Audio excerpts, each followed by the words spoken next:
सबक नंबर 22 पढ़ेंगे। सबक का नाम है कुदरती आफात। आप सारे बच्चे जो है मेरी बातों को गौर से सुनेंगे। सबक में जो स्टार्टिंग जो हो रहा है उसमें यह है कि कुदरत ने हमारे लिए बड़ी खूबसूरत दुनिया बनाई है। कुदरत ने हमारे लिए दुनिया बनाई है। इस दुनिया में ऊंचे ऊंचे पहाड़ है, पुरफिजा वादियाँ और घने जंगलात है। इस दुनिया में ऊंचे ऊंचे क्या है? पहाड़ है और पुरफिजा वादियाँ और घने जंगलात है। पुरफिजा के माने क्या होता है? पुरफिजा के माने होता है हरा भरा, और वादियाँ के माने भी होता है कि वैसी मैदान जो पूरा हरा भरा हो, और घने जंगलात है। और जंगल का जमा क्या होता है? जंगलात। जंगल का जमा जंगलात है। ज़मीन, ज़रख़ैज़ ज़मीन, खूबसूरत झीलें और गहरे समंदर भी जो अपनी तह में ना जाने कितने खजाने छुपाए हुए हैं। ज़रख़ैज़ किसको कहते हैं? ज़रख़ैज़ के मानी होता है जो ज़मीन उपजाऊ है, जो ज़मीन जिस ज़मीन में खेती ज़्यादा की जा सकती है उसको बोलते हैं ज़रख़ैज़ ज़मीन। खूबसूरत है, झीलें हैं। झील का जमा क्या है? झीलें। और गहरे समंदर भी जो अपनी तह में, तह के माने नीचे, तह के माने नीचे में ना जाने जो है कितने खजाने छुपाए हुए हैं। कुदरत की अता की हुई इस खूबसूरती को देखभाल करने और इसे बाकी रखने की जिम्मेदारी इंसान की है। अल्लाह ताला ने जितने भी चीज़ें जो बनाई है वो सारे चीज़ की देख रेख करने की जिम्मेदारी कितने लोगों का है? हम लोगों का है, इंसान का है। अगर हम उसको नहीं देख रेख करेंगे तो वो चीज़ क्या हो जाएगा? नुकसान होगा। और क्या होगा? दूसरा लोग फिर उसको इस्तेमाल नहीं कर पाएंगे। इसलिए हमें कोई ऐसा काम नहीं करना चाहिए जिसकी वजह से उस दुनिया का कुदरती हुस्न बर्बाद हो जाए। यानी हम कुछ वैसी कोई काम ना करें जिससे हमारा अल्लाह ताला की बनाई हुई चीज़ें हैं वो क्या हो जाए? खराब हो जाए, बर्बाद हो जाए। कभी कभी कुदरत की तरफ से कुछ ऐसी आफतें नाजिल होती है जो तबाही मचा देती है, जैसे खुश्क साली जो बारिश की कमी की वजह से आती है। बताओ, आप लोगों ने कभी कभी देखे होंगे कि बारिश जो है सही वक्त पर नहीं होती है, जिससे क्या होता है? फसल की पैदावार में जो है कमी आ जाती है। फसल की पैदावार में कमी आ जाती है और जिसको हम लोग क्या बोलते हैं कि अकाल पड़ गया। क्या बोलते हैं? हाँ, कहत पड़ गया है। और ज़मीन के ऊपरी भाग जो है पूरी सूख जाती है और उसमें दरारें पड़ जाती है। क्या होती है? दरारें पड़ जाती है। ज़मीन खुश्क हो जाती है। खेत जितना भी होते हैं सारा बर्बाद हो जाते हैं। इंसान और जानवर सब भूख और प्यास से मरने लगते हैं। जब बारिश नहीं होती है तो इंसान के लिए जो है फसल जो है वो अनाज जो है वो पैदा नहीं हो पाता है, और जानवर की घास जो है वह चारा जो है उसको भी नहीं मिल पाता है, जिससे जानवर के साथ साथ इंसान की भी जो है हालत क्या होती है? खराब हो जाती है। पानी की कमी की जिम्मेदारी बड़ी हद तक इंसानों पर भी है। अपनी बढ़ती हुई ज़रूरतों को पूरा करने के लिए हमने तेज़ी से जंगल काटना शुरू कर दिए हैं। अब बताएं, आज पानी की कमी जो हो रही है उसकी वजह क्या है? कि बहुत से हमारे जंगल है उसको लोग क्या करते जा रहा है? काटते चला जा रहा है, जिससे हमारा जंगल जो है पूरा साफ होते चला जा रहा है, जिसकी वजह से हमारी बारिश जो है वो सही वक्त पर नहीं हो पा रही है। लेकिन जहां बारिश की कमी नुकसान वो है,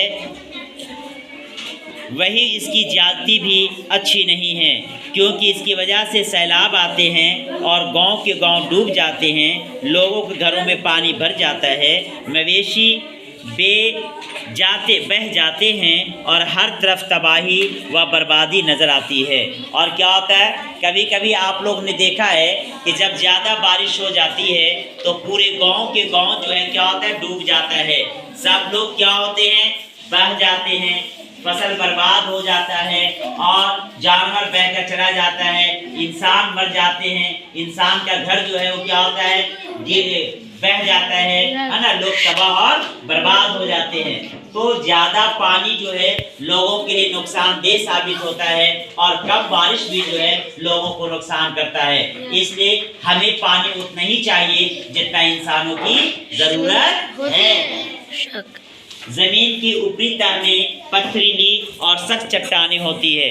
जमीन की ऊपरी सतह पर क्या होती है, हाँ, इसके बहुत नीचे लावा खौलता रहता है। जमीन के नीचे क्या खौलते रहता है, लावा खौलते रहता है, गर्म दम होकर खौलते रहता है। हमारी ये जमीन जब तक खामोश पड़ी रहती है हम उसको रौंदते हैं, इस पर दौड़ते भागते हैं, लेकिन जिस दिन इसकी गुस्सा आता है तो आप जानते हैं फिर क्या होता है, इसकी ऊपरी तहों में दरारें पड़ जाती है, ज़मीन अपने अंदर दबा हुआ लावा गलने लगती है और ये लावा उसकी ऊपरी सतह पर फैल जाती है। और जब ज़मीन में जो अंदर जो है लावा जो है खौल रहा है, पूरा गर्म है, और जहाँ की ज़मीनें जो है वो कमज़ोर होती है तो कहीं कहीं फाड़ कर लावा क्या होता है, ऊपर आ जाता है। लावा कहाँ होता है, ऊपर आ जाता है। ज़मीन की ऊपरी परत बज़ाहिर जुड़ी हुई मालूम होती है, ये कई बड़े बड़े टुकड़ों में बटी होती है। ज़मीन की जो है नीचे की सतह जो होती है उसके कई टुकड़े होते हैं, कई हिस्सों में क्या होते हैं, बटे हुए होते हैं। इन टुकड़ों के ज़मीन को हम क्या कहते हैं, प्लेटें। क्या बोलते हैं, ज़मीन के टुकड़े जो ज़मीन के अंदर है उसको क्या बोलते हैं, प्लेटें। ज़मीन के अंदर और इसके ऊपर होने वाली तब्दीलियों की वजह से या कभी कभी एक दूसरे से टकरा जाती है। क्या होता है, जब ज़मीन के अंदर जो प्लेट है, जब वो प्लेट आपस में क्या होते हैं, टकरा जाते हैं, जब टकरा जाती है तो एक दूसरे से कुछ दूर चली जाती है। टकरा कर क्या होता है, एक दूसरे से दूर चली जाती है। इसी वजह से क्या होते हैं, जलजले आते हैं। आप पूछेगा कि जलजला कैसे आता है, तो जवाब क्या लिखोगे, जब ज़मीन की सतह पर, जब जमीन की नीचे सतह पर प्लेट जो है आपस में क्या होते हैं, टकराते हैं और वो प्लेट एक दूसरे से दूर चला जाता है, तब क्या होता है, जलजला आ जाता है। जैसे एक मिसाल दिया है कि चंद साल पहले जनवरी 2001 में, जनवरी 2001 अभी कितना चल रहा है, 2024, यानी कितना साल हो गया, 23 साल। 23 साल पहले गुजरात के एक जगह का नाम है भुज, और भुज जो है जिला है, वहाँ पर जो है जलजला आया था। क्या आया था, जलजला आया था, जिसके नतीजे में ज़बरदस्त जानी और माली नुकसान हुआ था। बहुत लोग उसमें क्या हो गए थे, मारे गए थे। चंद साल से एक नया लफ्ज़ जो है सुनने में आ रहा है, सुनामी। सुनामी के नाम सुने हो तुम लोग जी? ये सुनामी जापानी ज़ुबान का लफ्ज़ है। इसका मतलब है कि समुंदर की गहराई में आने वाले ज़लज़ले या फटने वाले आतिश फिसा से पैदा होने वाला तूफ़ान है। समुंदर क्या है, जो हमारी सुनामी क्या है, जो हमारा समुद्र की लहरें है, वो लहरें जब क्या होती है, ज़मीन के नीचे से फट जाती है तो उसमें क्या होता है, लहरें उड़ जाती है और उससे ही हमारा सुनामी जो है वो आ जाता है।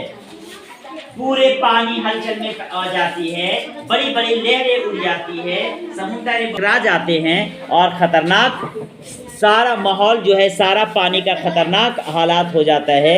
2004 में भी सुनामी दुनिया के कई हिस्सों को कहर बर्पा कर दिया था।